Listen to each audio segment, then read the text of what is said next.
When I listen to your earlier output compared to your recent music, it feels like storytelling became more of a focus over time. I think that it's probably true because, for a long time I wasn't writing anything down.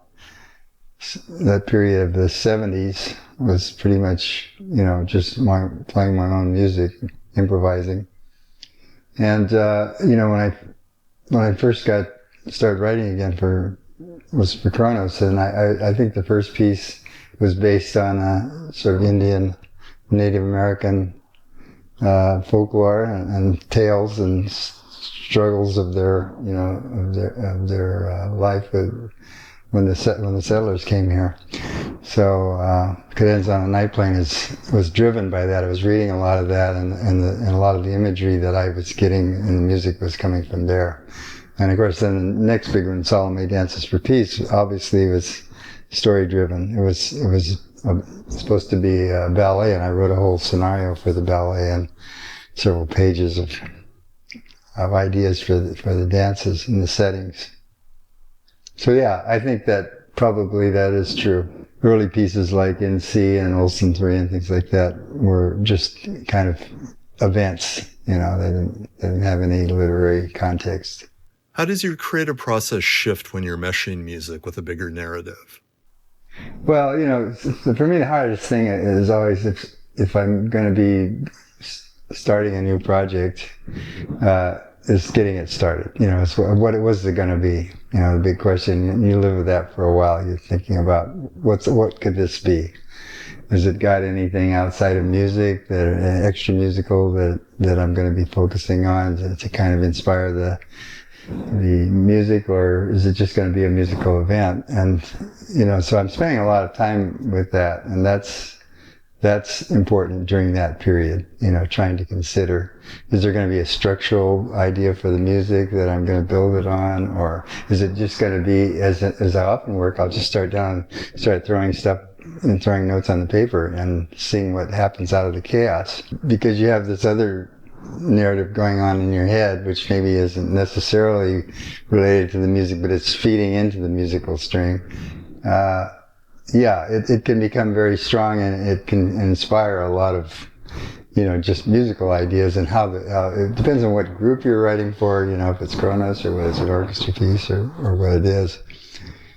But usually if I have an extra musical idea going on as a countercurrent to the music I'm writing, it can get quite intense at a certain point in the writing when that's really feeding into my ideas strongly. Going back to your early tape loop experiments, did it feel like they generated more than sonic outcomes, and that there was some greater meaning captured? Well, I was really, I had this, after working with tape loops a lot and working with repetition a lot, I had this idea of some kind of a musical universe that I hadn't quite heard before coming together in a way.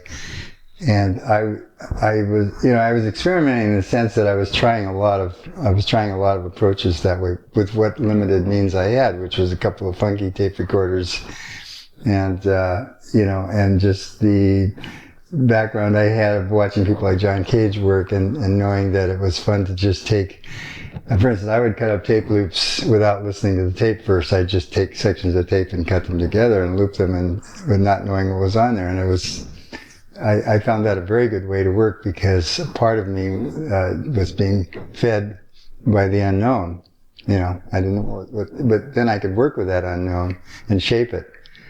So it was kind of laying a foundation for the way I've worked since. I always like to include something in the mix that is got some chance operational quality to it, so that I'm surprising myself, or I'm being surprised by the material. Was there an emotional element to the music of that era for you? For me, there always has to be an emotional element, because I work with music always on a sense of feeling. Very little. There's mind involved, but I'd say that generally things have to feel right to me. And so if there's no emotional connection with what I'm doing, I drop that part. It doesn't affect me, and I realize if it doesn't affect me, it's probably not going to affect anybody else either. So yeah, there was always, usually there just have to be a little shadow of something in there that it would excite me, and I could sometimes develop that into a bigger emotional experience. But always that was an element had to be there for me to continue working. It's been kind of a lifelong mystery for me is what is it about materials that suddenly makes the composer decide, oh, this is something I want to work with. And it's undefinable for me. I don't know what that is. It's different for every piece. But I know that if it interests me, it's going to probably be of interest to other people too. So, but first thing is, it has to affect you. It has to affect you as a person. And you have to be really engaged with it. And if I'm not engaged with something, I drop it. It goes into the file of unfinished work. Do you have reams of unfinished work in your archives? Yeah, a lot. When I write a piece, I usually have maybe 5 to 10 times as much material that's put aside. Sometimes I'll go back to some of those, there'll be things that I really liked, but I couldn't fit them, I couldn't make them work into the context of what I was working on, so. Yeah, I have tubs and tubs of papers and recordings and things that have never made it into the public eye. Most artists are probably like that. I mean, we work a lot. If you work all day and you work a lot, just stuff starts accumulating. Is music an all-consuming experience for you? Yeah, pretty much all I do. I do garden. I have a big garden. I like gardening, and I spend time out in the garden and working with. Well, we have a big ranch up in the Sierra, and there's a lot of trees and the gardens and stuff to maintain. And I do most of it myself. I'm trying to still, as I get to this age where it gets a little bit harder to get around on the land. We're in the era of Pro Tools and Logic in which anything someone dreams up in their head can very quickly materialize in front of them on a screen. In contrast, in the 60s, you were solving really complex technological puzzles to realize your music. Do you see a relationship between your drive to push technology to its limits relating to the actual music that was made? Well, I think it was all driven by the what-if principles, like, what if I, not how a thing was normally used, what if I did this? What if I dragged the tape across the tape head without using the spindles and using the tape motors? And, I was trying to find out all the different ways I could use, because it was, it almost was technology with a small t for sure. It was, it was pretty tactile. And so I think I was getting about as much out of those things as I could. But when for instance, when I finally got enough money to buy a decent tape recorder, it was a Revox, which is made in Switzerland, to use for my tape delay stuff, because I was starting to want to use it live, with concerts. And so when I first started playing with Revoxes live on stage, I don't remember anybody doing that. I mean, I didn't have a model for it. And if I had a model for it, I probably would have done it, because it was already territory that somebody was into. So I would find out with the Revoxes, since they were stereo machines in 2 channels, I could do a fair amount by switching back and forth between channels and feeding in material backwards and making pops and different sounds on it that were almost percussive just from turning the knobs. So I think there was hardly anything I didn't try with those Revoxes in live performance. So I had 2 things going on. One was playing. I was always playing at the same time, or playing the saxophone, and I was fooling around with the knobs on the tape recorders at the same time in the live. So pieces like Poppy No Good were developed that way live before I ever took it into the studio. What would you do when things went wrong with the tape machines during a concert? Oh, and did they? Yeah. Again, I had wonderful models around me, like John Cale and stuff, and I realized that the best thing to do when thing goes wrong is make something out of it. It was the same thing playing the piano or something. If you hit a wrong note, it's not a wrong note, it's a new direction to go in, So you take that note and you play it 100 times, it's not a wrong note anymore, it becomes part of the piece. And it was the same with technology. Sometimes there'd be a big, feedbacky thing that would happen. And so then I'd start with the knobs, try to make a period out of in the performance. I'd drop the saxophone, put it down, start working with the feedback, start playing. Because to me, it's always, if something happens in the performance, it's trying to tell you something. It's trying to tell you to work with that. don't stop, because if you stop, you've interrupted the messages that are coming into you. You've blocked information that's coming into you. So I like that aspect, and I like the idea that there aren't mistakes, that things are all happening and as they should. What's an example of a tape disaster that happened at a performance? One of the early performances was in Saint Paul de Vence. It was with the MAG Foundation. And Amy Meg, he made a festival. And the first festival I went to, I don't know if there was more than one actually, it was at 1970, and in Saint Paul de Vence, and there was a festival where Sun Ra was playing, and Albert Eiler, and a bunch of Pandit Pran sang there. And I was performing with David Rosenboom, and my wife Ann was playing kind of an auto harp machine. And I was playing a version of Poppy No Good, and the tape recorders caught on fire. That was like the most dramatic. So I finished the concert just playing solo saxophone because the delays were gone. I mean, the machines actually, we had to take a fire extinguisher and put them out. They burst into flame. I didn't know tape recorders could burst into flame. I didn't either. I didn't either. And it was like, it was great it was a real event for the audience and everything, and smoke and fire and playing. And that wasn't hardly, I don't think it lasted more than, about 15 minutes of disruption. And then I just brought the solo saxophone out of the smoke and the fire. And I think everybody might have thought it was part of the performance. Your Hendrix moment. Yeah. Without trying it, yeah. What can you tell me about the earliest origins of the open tape loop approach you're so celebrated for? Do you remember the very first moments of that? Well, I got started, yeah, I do remember. I was working with Anna Halprin's dance company in Marin and doing music for her dance, and along with Lamont Young, we worked together with her. And she had a better, I don't remember what she had, but she had a better tape recorder than I did, quite a bit better. And she had a lot of sound making devices over there, just percussion instruments. And in her studio was really a good live sound environment. So I started recording my first sounds over there. And I think this was probably around the time I got my first recorder, which was a Wallensock, which probably nobody knows what they are anymore. It was called a Wallensock. It was a little mono tape recorder, not even stereo yet. But you could do sound on sound with it. So that means you record over the sounds you made before. So but Anna had a better tape recorder, so I'd record the initial sounds at her studio. And some of the first things I did was, she had an old piano, the insides of the piano, just the strings and the sounding board standing up against a wall, which is a great echo machine. I mean, because there's no damper on the strings, so if you touch them, they ring till they die out. And I remember doing things like, she had a bunch of steel ball bearings and rolling them across the dance floor and slamming them into the piano insides, what you call a sounding board with strings. And it was, it would make this just amazing sound, And then I'd take those home and try to put them sound on my little Wallensock and build them up. So one of the first pieces I did was called Concert for Two Pianists and 5 Tape Recorders.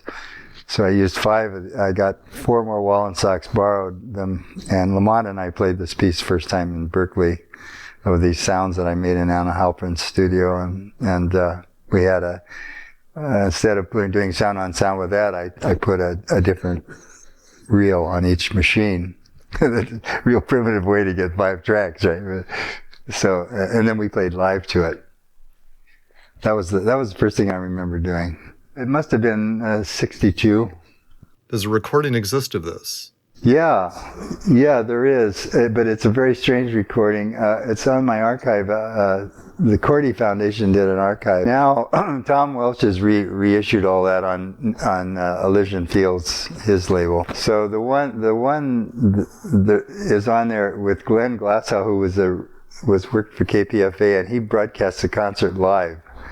but he's talking over it, and he doesn't know the concert's starting. It's a very hilarious tape. He says, well, I don't know. It looks like they're doing something down on stage. You better tune in down there, you know. And then we stopped playing for a while, and he'd say, well, I guess the concert hasn't really started. And, you know, so you've got his kind of narrative going on at the beginning of it, but you can hear you can hear the piece. After a while, he stops talking, and you hear about 4 minutes of the piece, yeah. Reflect on your days in the early 60s hanging out with David Allen in Paris. When I went to Paris, I was living up here on Petro Hill before I went to Paris, when I was a student at Berkeley. And my next door neighbor went to Paris ahead of me, and when I finished my work at UC Berkeley and got my MA, I couldn't get a Prix de Paris. I applied for it, and I never won it. But I was playing ragtime piano in San Francisco and saving all my money, and my wife was teaching school. So we amassed enough money to go to Europe for a couple of years. And so when I got to Paris, I looked up this guy, Eddie Barnett, who was my next door neighbor. And he was a friend of David Allen's. I don't know how he met David, but through some circle. And so he introduced me to David. And David was delivering the Herald Tribune. He had a route that went up through the opera, started at the opera in Paris, and then up through Pigalle. And one night, David just flipped out, and he threw all the newspapers all over the street, and, just was done with it. So I said, I could use that gig, I'm new in Paris. I thought it'd be fun, So I sold newspapers. I'd started out at the opera, and I remember the biggest thing about that gig is I was selling newspapers the night Marilyn Monroe died. And I sold out immediately at the opera. I didn't even have to go to Place Pigalle, and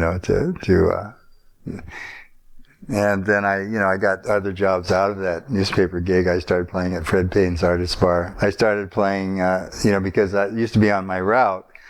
And Fred Payne's Artist Bar, I'd been there since the 30s or maybe 20. Fred was a very old English expat that had this bar.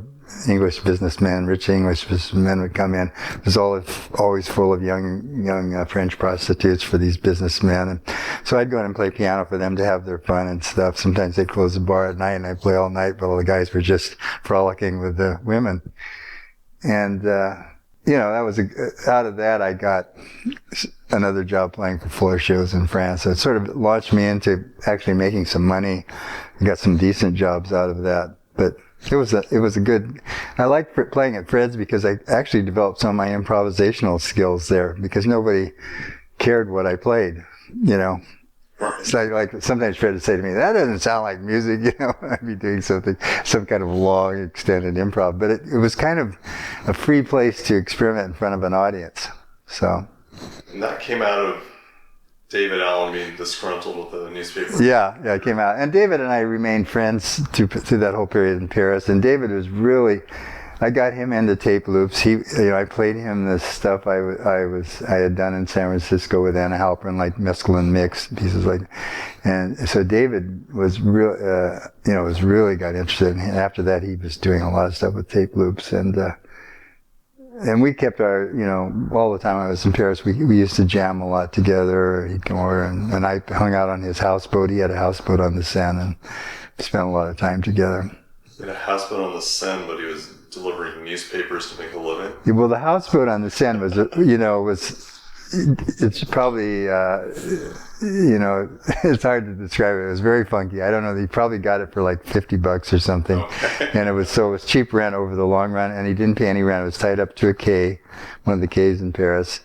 And it was very small, it was just kind of like one room there.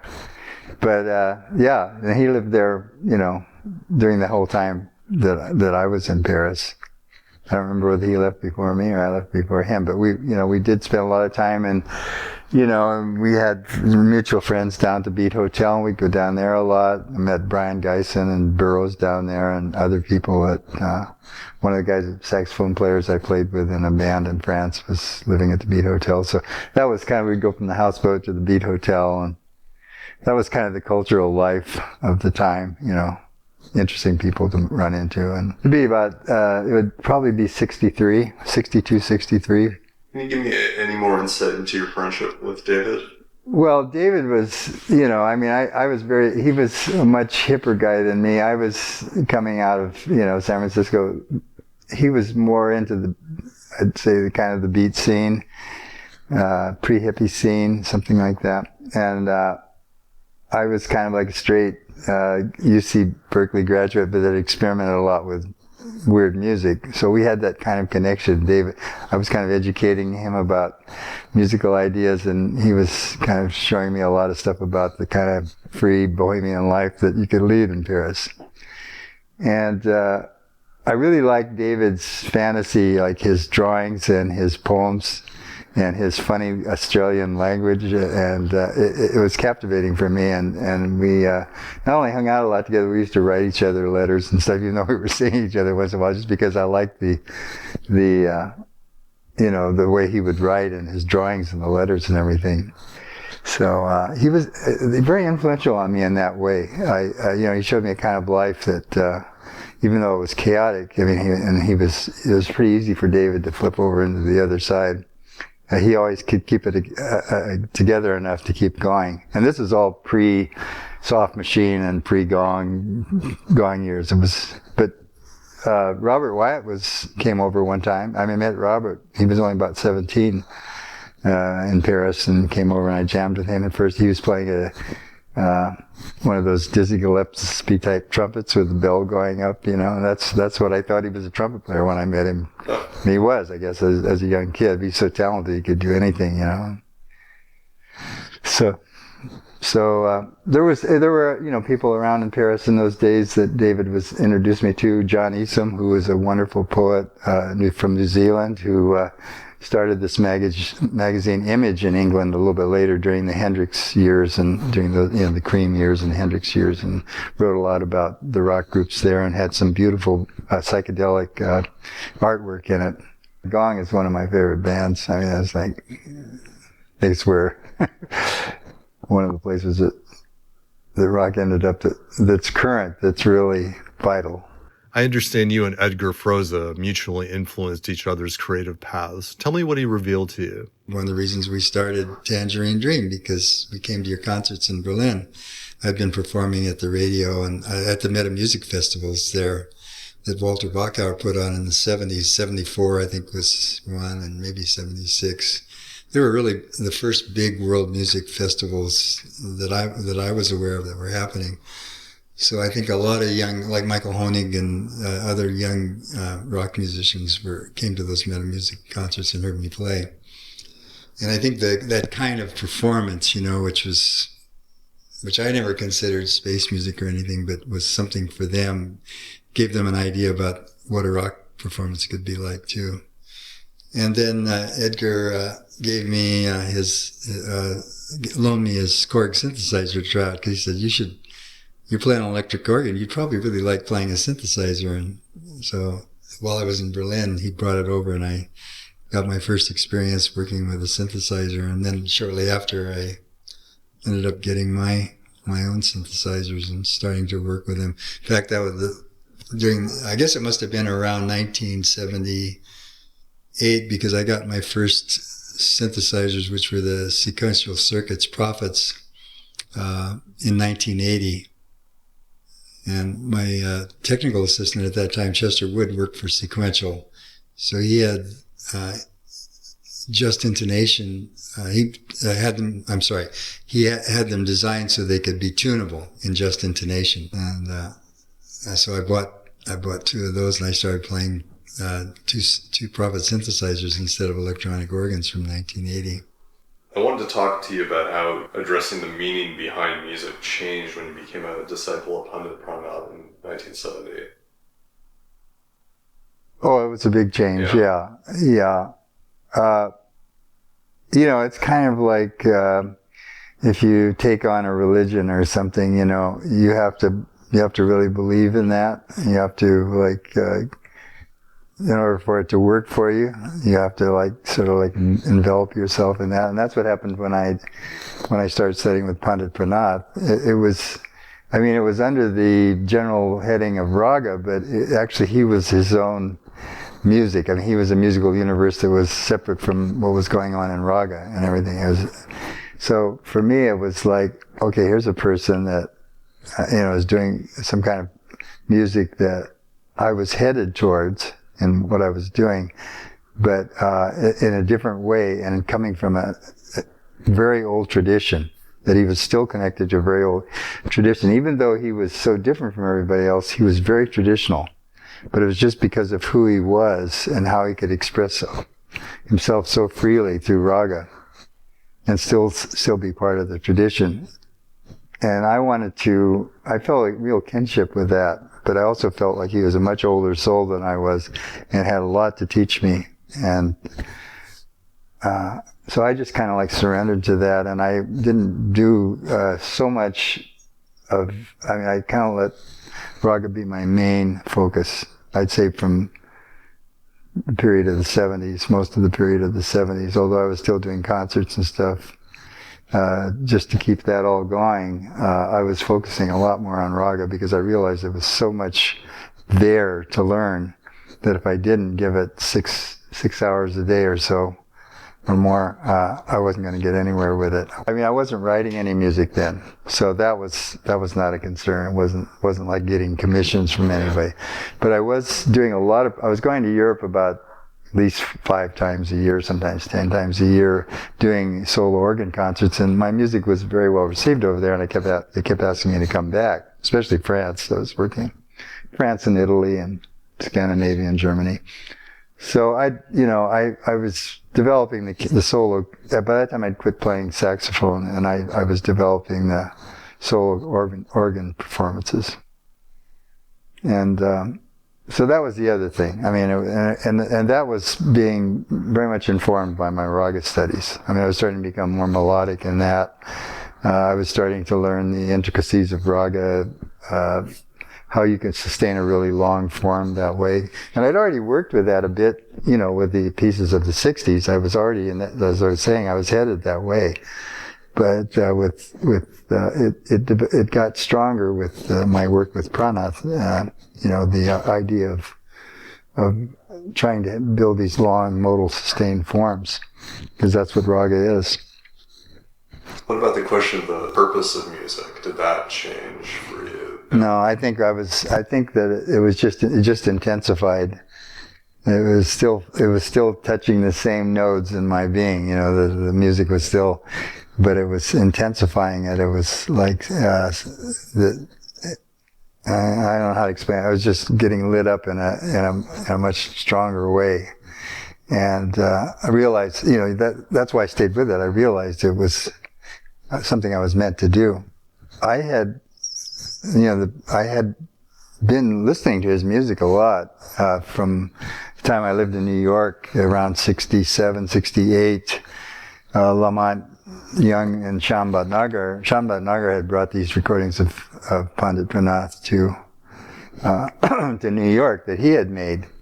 And one of them became, I don't know if you ever heard the album Earth Groove, which is something Sham recorded on a very cheap tape recorder, and he came over here and put it out. So it's very badly recorded, but beautiful singing, but, very bad production. So I'd heard these recordings that Sham had made, and Lamont and I was hanging out a lot at his place, and we were listening to lots of music, Indian music in those days. But when the Pandit Pranath records recordings came over, we both went, whoa, this is something.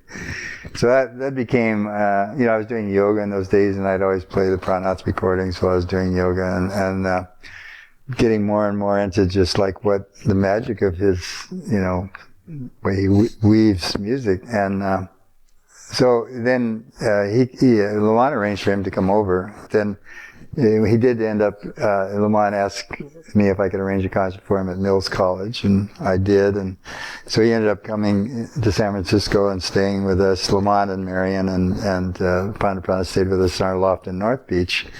And we did this concert in Mills College. And the day, I think it was the day I had my initiation, the day of the concert, he had asked me to become a disciple, and I didn't even actually know what that meant, but I knew that Lamont and Marion told me that they had done it. They had become his disciple. But I wasn't sure what kind of contract I was getting into, and I was a little bit worried. So I talked to Lamont and Marion a lot about what does this mean, and they said, oh, it's going to be the best thing you'll ever have done, So, but you always have that worry: am I going to become somebody's slave? Am I going to be brainwashed? Whatever, It turned out to be, for me, it was a really significant move. What it is like becoming a disciple of somebody who you really, under the traditions in India, you become a family member, essentially. And you take care of each other in whichever way you can. And that person is going to give you then openly what he knows in the tradition. And you're going to take care of him in whichever way you can support him. So, it was a way of learning music that I'd had a lot of music teachers in my life, but it was very much more casual. This was intense. I mean, I'd be getting music lessons at 3 in the morning or 4 in the morning or in the afternoon, or not. You wouldn't even call them music lessons. He'd just start singing. That was a lesson for me. Sitting next to somebody that powerful, a musician, who could just go into this kind of samadhi and start singing amazing raga. It was that's mainly what it was. I was listening to him sing, and he was allowing me to be there. Otherwise, nobody could do that. He didn't want that many people around. So most of my training for him was just the association, just being around him when he would get inspired and start singing. And then sometimes he'd sing to me and ask me to sing back. That would be the lesson part. Can you reflect on your personal relationship with him? Well, he was my best friend. It was very, very close.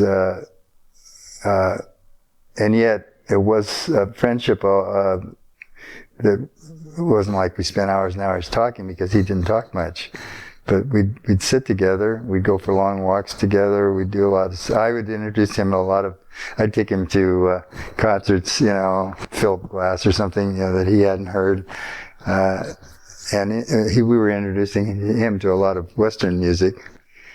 And of course, he was taking me around to all these incredible Indian musicians and Indian saints and people that you would have never been able to sit with or experience. I went to Dehradun, lived in the temple with him and with the Swami there, and it was kind of like really living a world that I couldn't have imagined for myself. Just because he opened up all these doors. So it was a strong friendship. It was a very strong friendship. You adhere to a sense of homegrown spirituality. How does that relate to your time with him? Well, it does in a way, because he was, traditionally much more, I guess, religious in a way that I've never been. I mean, he would perform, he was more of a Sufi, so that he was influenced by Islam and Hinduism, both, and he sort of practiced both. He would do puja, and he'd do his pujas in the afternoon, but he would also, had a lot of Sufi, and a lot of the music was Sufi khayals, and so there was a lot of Islam in his training. He used to say, "I'm Hindu in the morning and a Muslim at night." But so he was very traditional in that way.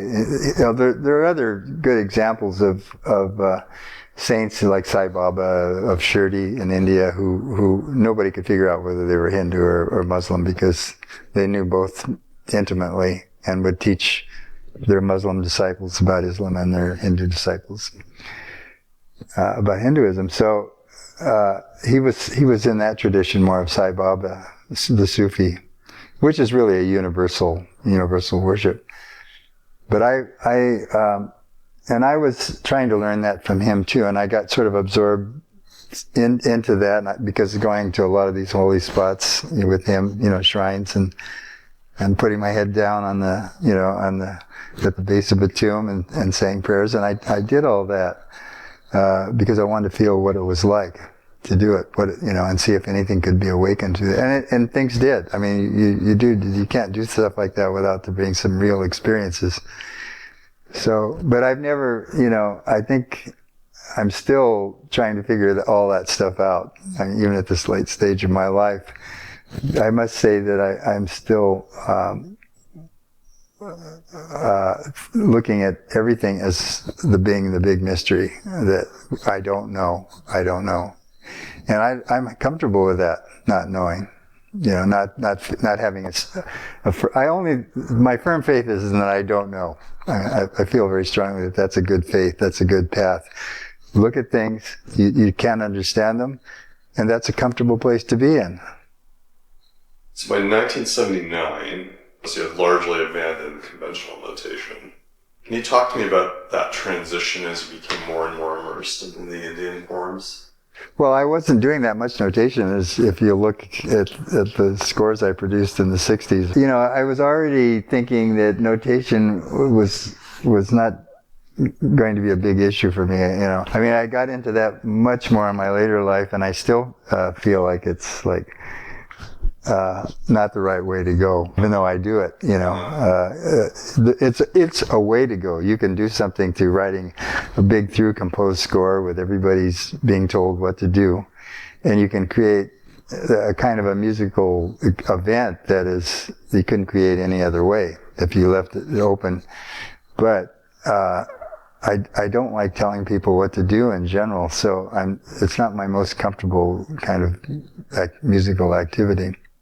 David Harrington was saying that he engaged you very, very deeply, brought you back into that realm that represented a real sea change for you to get back to that universe. Is that true? It was a change, yeah. I mean, it was kind of nostalgic for me in a way, because as in the early 60s, when I was in Berkeley, I was writing music, and I remembered what the experience was like to, have a pencil in your hand and actually spend 3 or 4 hours trying to create something on paper. So it was, at the beginning, it was like, this is interesting. I'm looking at ideas, because I started writing down stuff that I'd already been improvising. But then when I started writing it down, I said, if I could have actually done this with it, because it was in slow motion. I could see elements in the music that I'd bypassed in my improvisation that I was able to write down. So, yeah, that part was a change. I realized through writing, you have time to consider a lot of different directions that any musical event could go in. Whereas improvisation, you're in the moment, it goes in that way the wave is taking you. When you're not using conventional notation, what are you sketching? Oh, hardly anything. I mean, I think the Harpenu Albion, I sketched because it's tuned in just intonation, I sketched the different scales that the sections were derived from. So I just select certain note sets out of the tuning of the piece to build a section on. And those sets were, I would write those down, which would just be a scale, like any just intonation scale.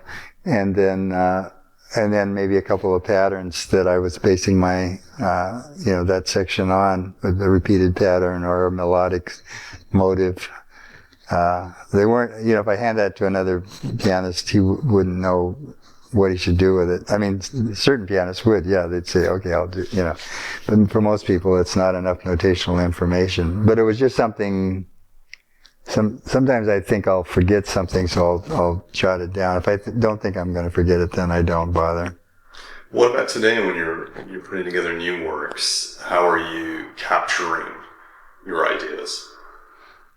Well, I sometimes, I do a lot of improvising, and if it's something that's pretty involved and it's something I've hit on an area in my improvisation that is really interests me and it's involved, and I don't want to take the time to write it down. I'll just record it, and then later I'll transcribe what of it I need, to keep it going. Sometimes I'll get an idea in my dreams or sleep, and I'll get up and write them. I keep a little notebook for that. Dream music that, usually it's a good friend that's playing the music, and I'm jealous that they had this wonderful idea, so I get them, write it down. I do sometimes I'll experiment just with a notational program on the computer and just throw out a lot of stuff. And it's kind of like a sculptor, just taking a bunch of paint or materials and then seeing combining them and then pruning them down into some kind of organized form. I work in a lot of different ways, so. What software do you use out of curiosity? Well, I at the moment I'm using Sibelius, but for years I used Logic and other programs written by the same guy, Notator, which is going way back, and but Logic has been the main one because it was a really good sequencing software, and it was also had audio, so like a Sun Rings was really it was really a good program to do with Sun Rings because it could handle notation and these samples, audio samples. So you've directed an incredible diversity of musicians across your career. I'm wondering what some of the fundamental lessons you've learned about encouraging people to do their best, most interesting work are. Well, I usually work with people, that I'm working with them because I like their work. So for me, the best thing you can do when you have somebody that's really, that you like what they're doing is don't get in their way of that. You just work with them. And if you talk to people I've worked with, they'll usually probably tell you that I don't give many directions. I usually do by example. I'll play something and I figure through the musical communication of them just hearing that, they'll get the idea of what I'm driving at. So I end up working with kind of special types of people that are really comfortable with that. And a lot of times they'll have to make their own. They keep their own note paper, they keep their own pencil, and write down the notes for themselves. A lot of times don't hand them anything. It's all done just through playing. What makes an ideal collaborator for you? Well, somebody who I really like the way they treat the musical material. A good improviser who sees things in the material maybe beyond what I've seen or in a different way than I see it. That adds something to the, Essentially, I'm a soloist, and it's a little bit of a problem for playing with other people because I play too much. I play, I give the whole idea in what I'm doing, and my whole thing of learning to collaborate with other musicians is trying to tone myself down, calm myself down, so that I give them more room, and I don't play everything, and that's been a big learning curve for me.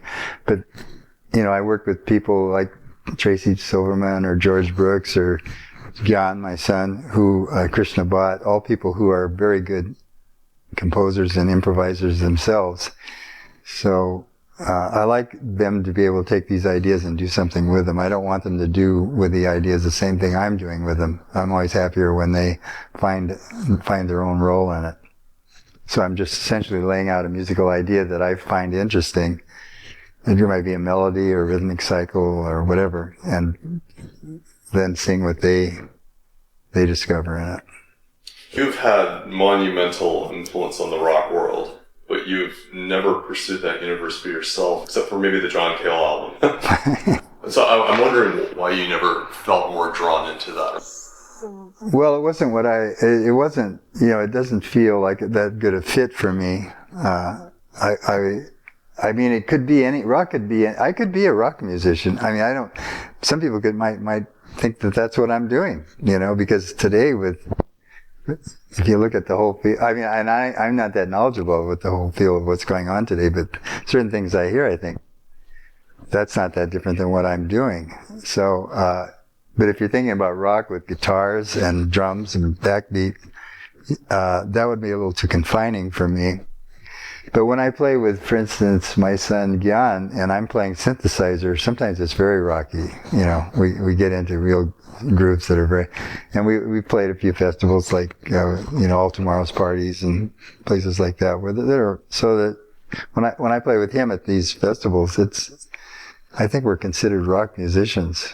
The music we're making is fitting right into what the festival is doing.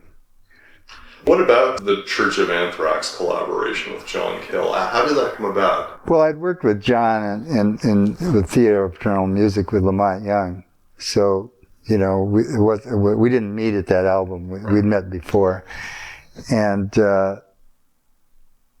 when John left the group to play with the Velvet Undergrounds, we still continued our association. And the Columbia signed John Cale, and they signed me around the same time. I can't remember which came first, but we ended up both being Columbia artists. And John McClure, who was the executive producer at CBS, a wonderful, incredibly visionary producer, who produced Poppy No Good, and along with David Behrman and Rainbow and Curved Air, told me that he thought that Rainbow and Curved Air was a great idea, but it wouldn't have much of an audience, and that I should do something, more along that would capture a bigger audience. And John was he'd produced Stravinsky and the Harry Partch albums and all these things for CBS, so he was coming from the classical world, but he also saw where rock was going at the time and felt that these classical musicians should be involved more. So he talked to us about doing something together, and he knew that we knew each other, and we played together with Lamont, so he thought it would be a good fit, and John and I both liked the idea. Although we weren't disciplined enough to put together any plan for the recording session. We were both kind of stalling. We played together maybe once or twice, probably with somebody's house, before we actually went into the studio. So from my memory, I didn't really, maybe we had one tune that we used on that album that we tried to play, before we went into the thing. But otherwise, it was just created there in those sessions. And there weren't many sessions. I think we had 2 or 3 3-hour sessions to do that in. How do you look back at what the end result was? Well, I think it was amazingly good for what the preparation that went into it, the fact that it was created on the spot. We had 2 good drummers, Bobby Gregg and Bobby Columby, who were really wonderful musicians. They were solid. And I think for me, it was kind of inspiring to play with, because I hadn't been playing with any drummers, and, to have all this driving force behind what we were doing. And it was interesting because I remember one of the pieces we did was in 14 beats, and I told the drummers, this isn't 14 beats, this is the way the pattern goes. And they said, oh, you don't want to play in 14, that's too complicated or something. So they ended up playing just 4/4. And and that was an interesting thing for me, because I realized that was a better solution to the problem, because you had these 2 different times going on at the same time, and it felt like rock. If we tried to play in 14, it would have felt like something else, more like Indian music or something. So, it was, I thought it was, John and I had a lot of disagreements about the album and the way it should sound and how the material should go. And in fact, it got kind of fell apart, and I ended up leaving New York because of it. I just felt like I was starting to have a nervous breakdown or something over this album. And I moved back to California I'd been living in New York for about 3.5 years. And John Cale and John McClure finished up the album. But the last mixing sessions, John decided that I was at, the last mixing session I was at, John started feeding a lot of extra tracks in with his guitar into the tape recorder over the top, and starting to obscure some of my keyboard work that I thought should be heard. And we had a disagreement about that, and so I stopped going to the mixing sessions, and they mixed it. So the end result was not your vision? No, but over time, I have grown to like what they did. But at the time, I think it would have sounded good with my vision too. But I think it probably became more of a rock album, because John was a rock musician. He really understood what had to be done to make the record, rock a little bit stronger. So, it was interesting. And we've since, we tried to do an Anthrax too. And I flew back for some sessions with John, and we hadn't seen each other for a long time. And, we tried to, John rented a studio, and we went in, and then turns out he didn't want to play on it. He wanted to produce me. He wanted to be the producer, and he just wanted it to be my album, So, I realized that that wasn't what I wanted to do either. If we were going to do a collaborative thing, I didn't want to be produced by him. I didn't need a producer, So we didn't end up doing the two. But if he would have wanted to play in it, if he would have, like we did in the first time, because I really liked playing with him. I thought, he's really a good collaborator, good strong musical force. So. It was probably in the 90s or late 80s. I'd gone back to New York thinking we were going to go into the studio and record. And then when it came out that he didn't want to play on it, I came back. One of the relationships in the 70s I wanted to talk about that I haven't really seen you explore very in-depth is Don Cherry. You two seem to be connected on multiple fronts for a while. Yeah, it was, it wasn't, I didn't see Don that much, but we'd run into each other once in a while. I met him first in New York with Walter Di Maria, who was a sculptor, a good friend of mine that was a friend of Don's. So, but we didn't actually end up doing any playing together till a few years later in Scandinavia when Don was living in Sweden, and I went over and met him there until we actually we did one recording in Copenhagen just before I went to India. It was probably like 1970.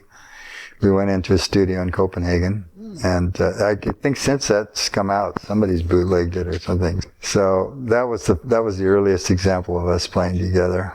And both Don and I thought that was a very unsuccessful session. We went in and I don't know, maybe it's smoking too much dope or something, but it wasn't I felt like that we connected very well, and Don wasn't happy with it either, although other people thought it was great, so you never know. But, then, the other time that we played together was in Cologne. And, we were both, I was staying at Mary Baumeister's house, Mary was the ex-wife of Karl-Heinz Stockhausen. And Don was there a lot. I don't remember that he was staying there, but we were, he was coming over, and we got asked to do a recording at the Cologne radio, a concert in it, and I think they recorded it. The radio recorded it, and so that's a release. I know that's somewhere. It sounds fairly decent, yeah.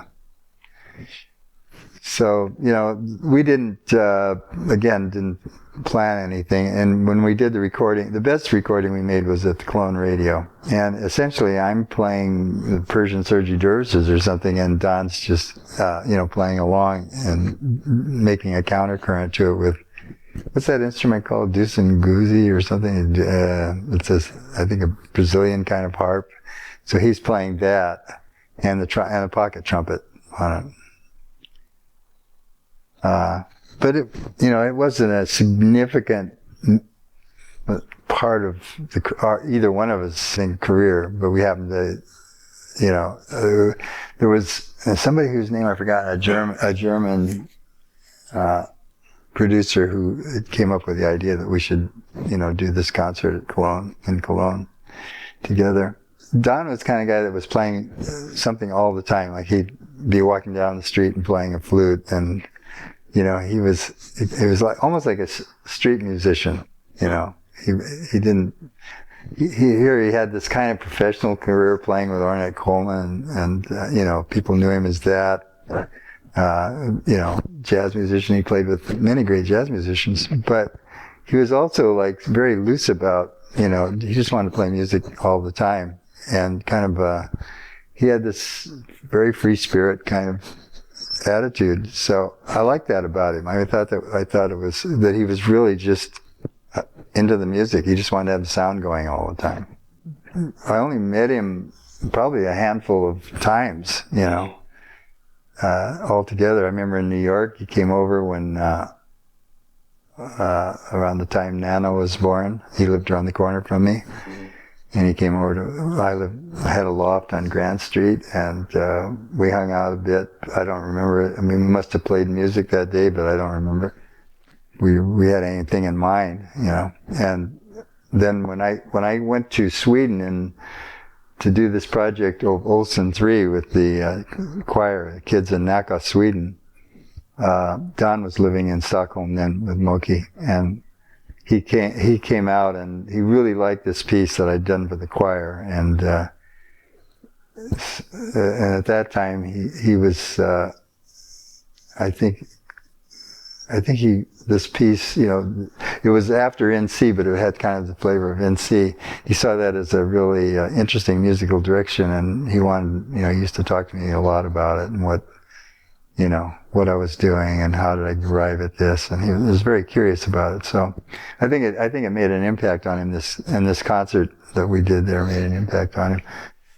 But, you know, it wasn't like we then followed it up with anything. You know, we had this period in Sweden, and then we didn't meet again until Germany. Well, we also had, I remember, the other connection I had with him was that because he was very interested in Indian music, and he knew I had been with Pran, especially by the time we were in Cologne. So he asked me to come down and tune. He had a session with his group, multi-culti group in Cologne, and he asked me to come down and tune the tamburas and kind of give them some input about Indian classical music. And of course I was pretty new to it all too in those times, but I knew a little more than they did. So that was the connection we had. And he went to India too and studied with some of the Drupad, the Dagar musicians. So that was the connection we had too. It was, we both were interested in Indian music, Indian classical music. Let's discuss Autobiographical Tales. Tell me about the dream diaries that informed its creation. I was Charles Amerkanian said he had this series that I think it was called Staten Island Radio or something. It was an NPR thing where they were commissioning people to do half-hour sound pieces. So he put me in touch with them, and I did this one.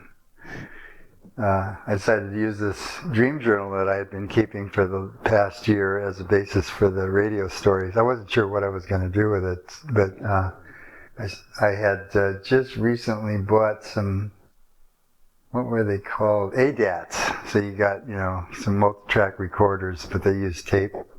So I thought as the first project to get those, to use those, I'd compose this piece on them. In my studio. So it was pretty simple really. I just, I think I first just read the stories the stories of the dreams that I liked the best. And at some point they started giving me ideas about, songs to write to intersperse it with it. And it didn't even have anything to do with the dreams actually.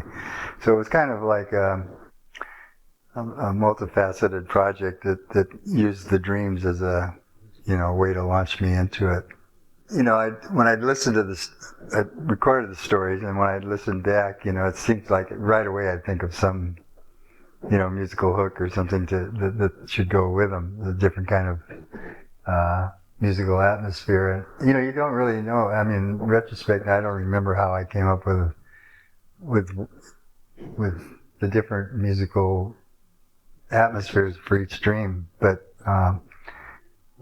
they were all so different that it was kind of easy to come up with different ideas for each one. The dreams themselves were so different, and they had different. I mean, one is called the miracle. It's a dream I had about a miracle when I was in Italy, and one is I'm at an orchestral conductors performing some of my work in London, and so that one I tried to write like kind of like an orchestral piece for. And each one had its, one is a dream about Pandit Pran, a very hilarious dream, the last one that ends it. And so I used tamburas and, almost like Indian music, but it's not. It's some kind of, nondescript atmosphere. it's very much related to the kind of other work I've done and that is theatrical, like the Seminal Offering, the chamber opera. The most famous piece that nobody's ever heard, you know. People all know, a lot of people know now about Seminal Offering, but nobody has actually seen it, even though there were 9 performances of it. So Autobiographical Tales is, to me, is a theatrical piece. Even though it's a studio recording, it could have been staged. And those kind of works are important to me because I allow myself certain freedoms in a way, or certain freedoms are created for me in a way that I don't have for instance, if I'm writing an orchestral piece or a concert piece. They're very personal. Yeah, it's very personal, like the way I read them. I mean, I feel like it's a lot more than for instance, it would be if I just wrote a string quartet. You're getting a better idea, I think, of who I am. There's a lot of humor in it, too. Yeah. People think of you as this extremely serious guy, so what... Really?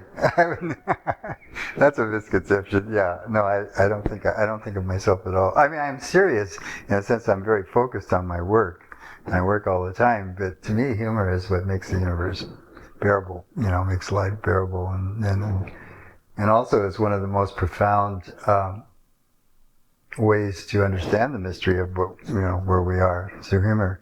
Because in the end, you have to just laugh at. I mean, life is playing tricks on you all the time. In the end, you just have to laugh at it. It's laughable. I don't usually make overt jokes in music. I'd say the Autobiographical Tales is humorous, but it's kind of a wry humor. I don't like. I don't do Spike Jones like.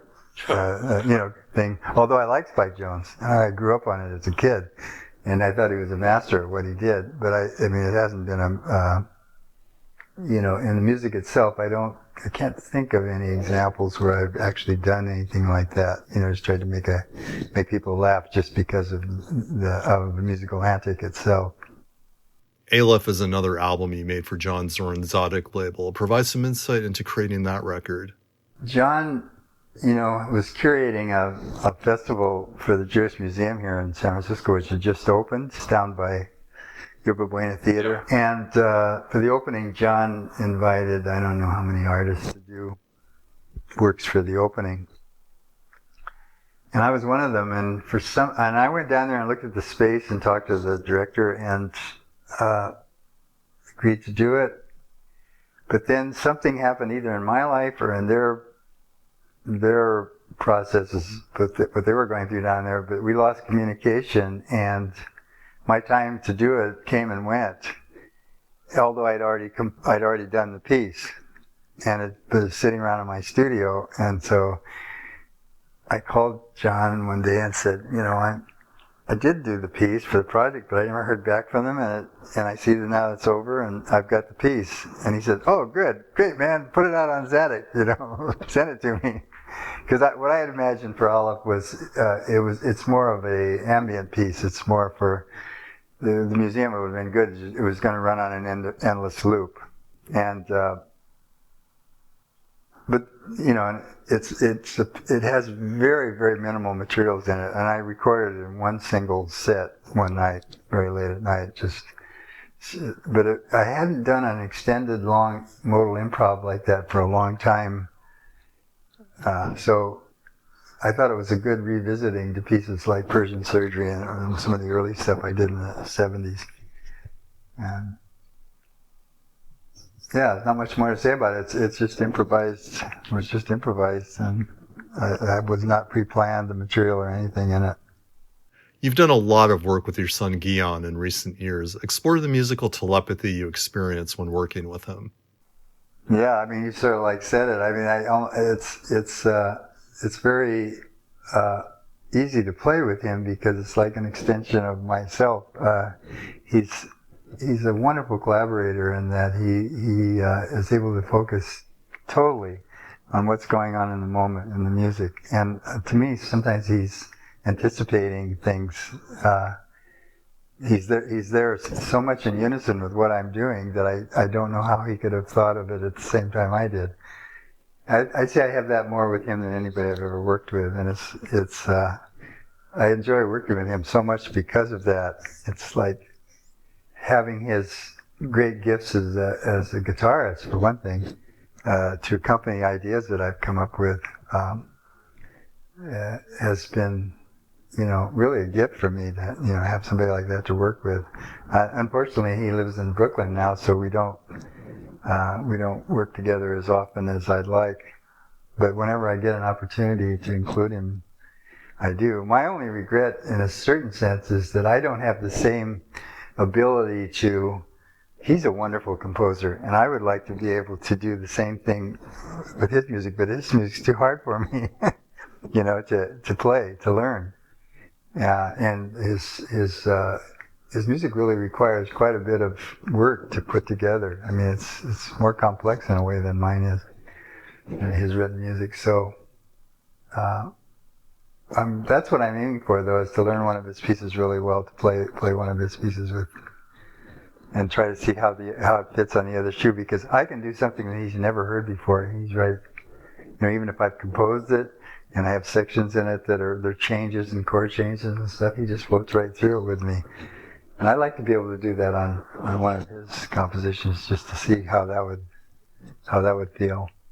So was he along for a lot of those amazing rides and some of the musicians we've been speaking about? Did he get to meet them growing up, and was he infused with?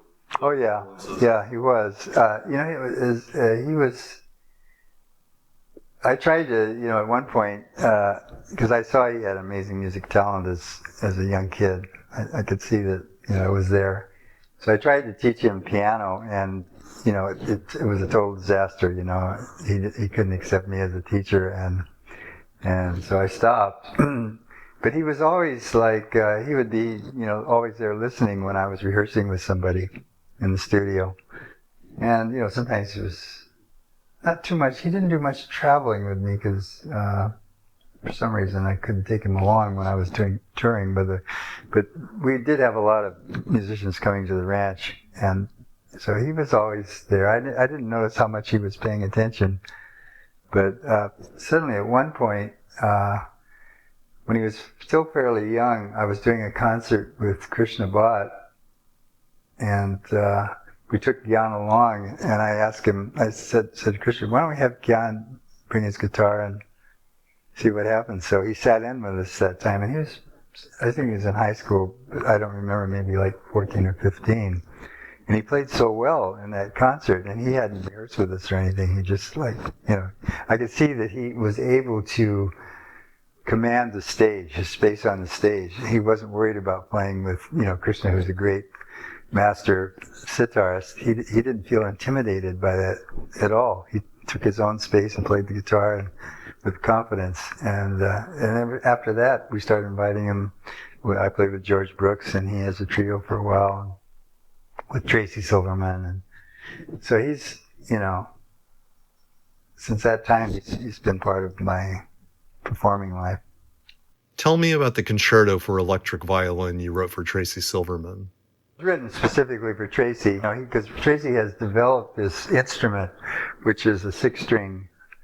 It actually goes down it goes down to F, just a fourth above the cello's lowest string. So it has this full range of almost cello to upper violin range. Magnificent sounding instrument. And Tracy has worked on the technological development of this instrument for years now. I don't know how many, 15 maybe, or more. And refined it till it's, now he's so integrated in his playing with this instrument that he's created something new. I mean, you just don't hear anything like this instrument. And the closest thing is some of the people like Jean-Luc Ponty, but Tracy's taken it into a different area. So I don't know how I was planning for a long time to write something for Tracy, and then the Nashville Symphony, where Tracy lives in Nashville, wanted to do it as a premiere. And I can't remember if the commission came from Carnegie Hall or Nashville. But it was performed first in Nashville, and then went on tour, and then it ended up at Carnegie Hall, with Tracy playing it there.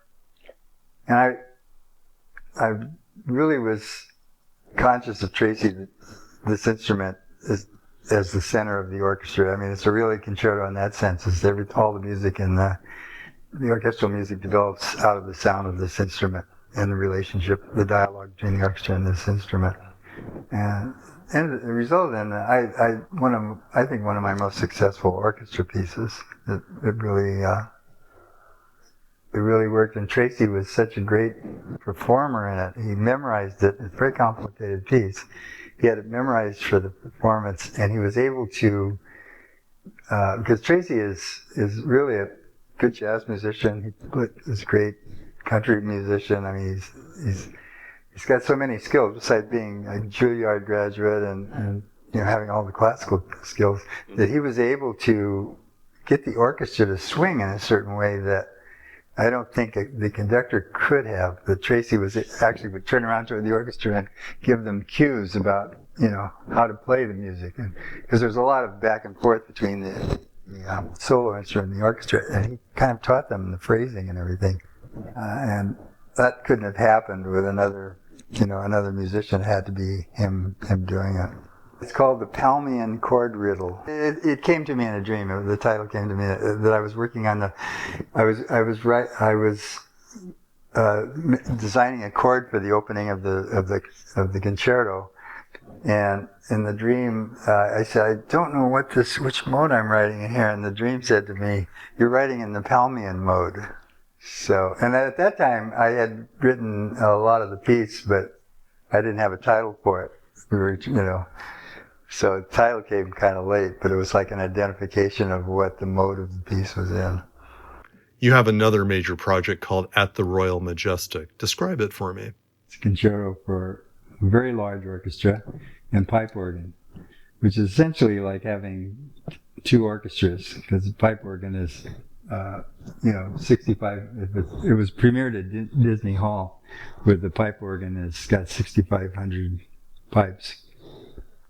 I played a couple of solo concerts at Disney Hall on the organ down there, and they decided at Disney that I should actually write a concerto. First they thought for myself, and then I thought I'd like to write. I'm not really an organist, and I'd like to write it for someone who can play virtuoso with the pedals and everything.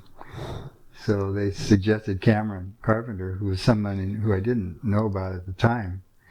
But Cameron is kind of like one of the most extraordinary virtuosos that probably ever lived on the pipe organ. I mean, he's almost unlimited possibilities of what he can do, because he's got a kind of a rock energy, kinetic energy when he's playing. Very physical. The organ's not a physical instrument. You can't make it louder by hitting it harder, right? But he gives that impression the way he plays. He really slams into the keys, and very dynamic performer. And also an incredible musical mind. He's very brilliant. He's a good composer himself, great improviser, all the skills you could imagine. And I felt really lucky to have him, playing this first piece. So when I began writing it, I wrote it with him in mind. I mean, it was definitely going to be something that would be very challenging for any organist. And it's a 35-minute work in 3 movements, and I broke the orchestra up into pipes. I mean, I thought of it like as opposing pipes to the organ pipes. So there's 3 piccolos, 3 flutes, 6 bassoons, 2 bass clarinets, 6 trumpets, 2 trombones, 2 tubas. So you got all the pipes in the orchestra, and there's a lot of interplay between the organ pipes and pipe. Plus you have, of course, the full string complement too, and a large percussion by percussionists. So there's kind of I think it's probably a different organ. It's much different than any concerto that's ever been written for organ, and there aren't that many. And it's very dynamic work. It's got a lot of tempo changes, a lot of changes in meter. So it really is the kind of work you'd expect to only be played by somebody like Kronos, who has, who's going to rehearse it a lot and make all these changes. So it's a challenge for the for the orchestra, an orchestra to play a work that's so fleet-footed and yet has such big forces. So it's kind of like getting an elephant to walk a tightrope or something. It's a very complicated project. And it was premiered in L.A. John Adams did the premiere conducting, and 2 weeks ago it was played in Berlin, and I heard it there. It really came to life. Giancarlo Guerrero, who conducted my electric violin concerto, conducted it. So Giancarlo and I have worked together, and we know each other pretty well now. And he did a magnificent job conducting it. He actually managed to kind of create a minor miracle to get the orchestra to dance like they did. I mean, they were really swinging. So it was good to hear it finally like I imagined it. You've seen many phases of the music industry come and go. What are your thoughts on the shifts you've experienced? The thing that was interesting is when I was in New York, when I signed my contract with CBS, they had stereo. And when I went to record, they wheeled in the first 4-track machine. And for Rainbow, they wheeled in the first 8-track machine. And I think I was the first project on the 8-track machine. So that was an interesting jump. I mean, that to witness is that I thought I was going to record my album in stereo. And I got to use 8 tracks for Rainbow. And we used it for Anthrax too, I think 8 tracks. So that, to see, and then to finally go then go digital and go into infinite tracks, and that's kind of, if somebody had told me that in the 50s, I would have just been totally unbelieving. But like everything else that has happened in technology, that you could have so much memory in something that you could put in your fingernail, nobody would have believed that. So, what's it called? The rights of artists, intellectual property rights, or whatever the title is, the term.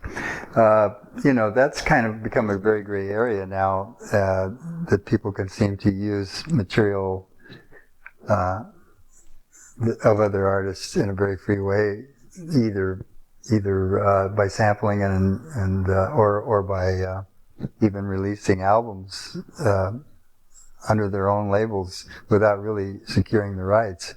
It seems to be happening more and more. So it's probably I don't think anybody knows how that's going to play out in terms of musicians being able to make an income, because it was fairly 10 years ago it was fairly clear. You had a performance rights organizations like BMI and ASCAP collecting and tracking income for all musicians, and pretty reliably they'd get their checks. And now I think the tracking has become complex, and it's hard to secure the rights.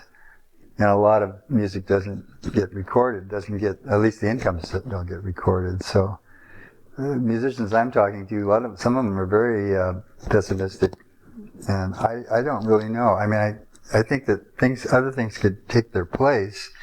Musicians they're creative, right? So they're going to have to figure out other ways to supplement their incomes, but they've always managed to do that some way. It's always been a survival field for most musicians, I certainly don't have a crystal ball there to imagine where this is all going to go. You're approaching age 80. What does that number mean to you? Well, it's a little bit unreal. It doesn't have any real meaning. It's an imaginary boundary. The main thing I've felt recently is that, if I'm going to do anything, it's now or never. When I was younger, I thought, oh yeah, I'll do this 10 years from now, I'll revise this piece, or now it's today, it's tomorrow. I want every day you wake up, you realize the tail end, like Pandit Pran used to say, now only the tail of the dog is wagging, describing his own career when he was at the end. So I'm in the tail of the dog period, and I want to and I still have a lot of things I want to do. So I feel a sense of urgency more of a sense of urgency, like to some projects that I feel are really should be finished up.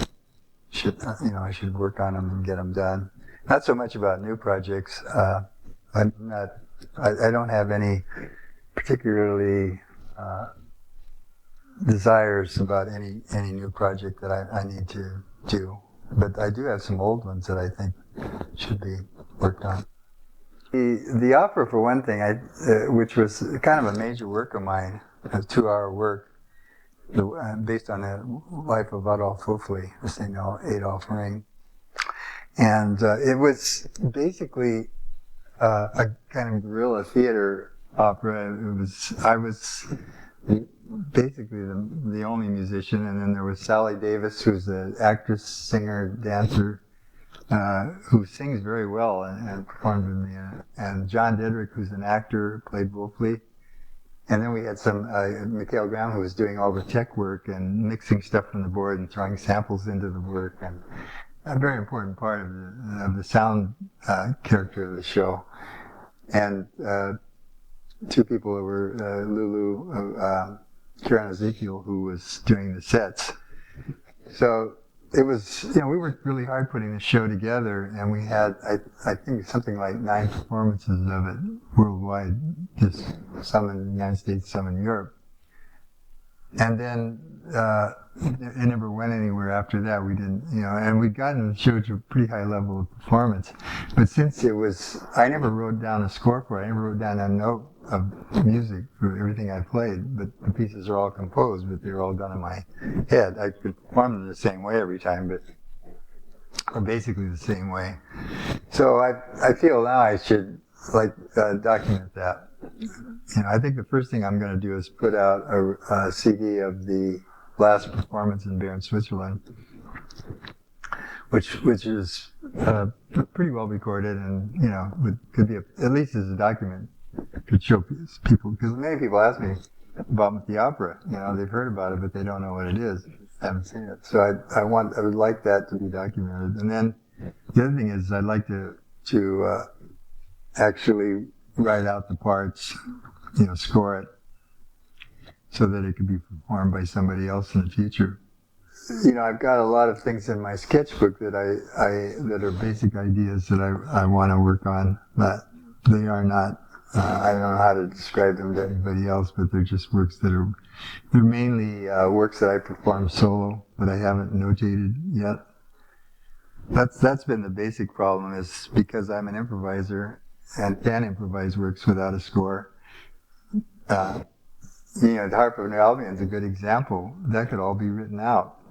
And I have my assistant, Toon Vandervers, he's scored the opening of the Harp of New Albion. But, it's a 2-hour piece, so there's a lot more to score in it. But it could be played by another pianist. What keeps you so fiercely engaged to keep pushing? Well, the music itself, it doesn't let me go. Essentially, it's the only thing I in life that I just feel totally in love with. That I want to do. Every day I get up, I just want to do music. And new ideas keep coming to me. I can't repress them. They just, they're there. So, if I was resting on my laurels, what would I do? I wouldn't have any way to pass my time. I don't like television. I don't like most of the pastimes that people have. And I can't garden all day long. I don't have physical energy for that. So, music is a great pastime. How would you internalize the fact that you've had such a significant influence on myriad worlds of music? I'm sure you don't sit around there pondering this all day long, but occasionally it must hit you that what you've done has actually changed the way people look at music. I'm surprised by that because, when I look back at my life and I see that I came from as a basically untrained musician who didn't have conservatory training. I kind of resisted. Even when I went to UC Berkeley in the master's program, I kind of resisted learning traditional Western music. And so there's so many musicians that have so many skills that I don't have. There's so much, that I really admire, that I'm surprised that people have been influenced by what I've done, because I consider myself somewhat of a self-taught, amateur, so why are they, but then I do see that's, it started happening right away. When as soon as I wrote in C, there was just a wave of people that started doing things like that. And it was, and that, at that point I felt threatened, because I thought, well, I won't have any identity now. Everybody else can do this. I thought it was something unique. And I thought it was going to go, I would just be lost. But then, what happens in life is you realize that there's a lot more coming. There's a lot more where that came from. And it might be something different. It might not be as influential, but there's a lot more that you can keep. So I felt like, when I do look back on it, I see that maybe there is a certain identity in my music, even though the pieces are different, that has kept an interest in the public. Because that's, I'm grateful for that. I'm grateful that people have enjoyed and been moved by the work that moved me. And my last question is one David Torn wanted me to ask you. He said he wanted to hear in your own words where the name Poppy No Good came from. Oh, that's easy, yeah. When I lived in New York and my daughter was little, she would call me Poppy, and sometimes when she would get angry with me, she said, "You're no good," if I did something to displease her, and so I started using that. The tape loop pieces, Poppy No Good and the Phantom Band, was the idea of having one person with a Phantom Band out there, and the Phantom Band was the looping and the mirror images of myself that were being produced on tape. So, and I thought, if you're no good, you've got nowhere to go but up.